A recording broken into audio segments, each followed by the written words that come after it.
ስለማንም ፎቅ ስለማንም መኪና ስለማንም ብር አንተ አይመለከትም አላህ የውመል ቂያማ የሰው ልጆች አራት ነገር ሳይጠይቁ አያልፉም ተብሏል አራት ነገር ማንም ሰው ሳይጠይቅ አያልፍም ከነዛ መካከል አንዱ ገንዘብ ነው ገንዘብ ደግሞ ለሁለት ነው ጥያቄው ከየት አመጣ በምን አወጣ ከየት አወጣ በምን አወጣ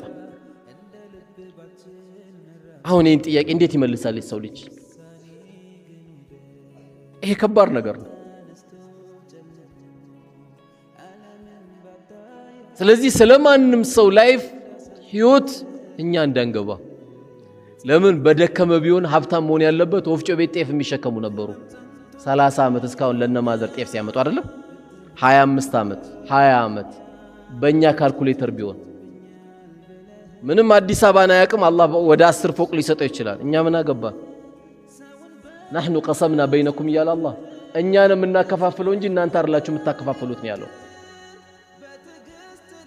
ምክንያቱም ከሐሜት ጀርባ አጠገቡ ምን አለ አንድ ሰው ሲያማከው ውስጡ ሌላ በሽታ አለ ምንድነው እስቲ ማን ነው የሚነግረኝ ምቀኝነት አለ የሚያማሰው እኮ ምቀኝነት ስላለው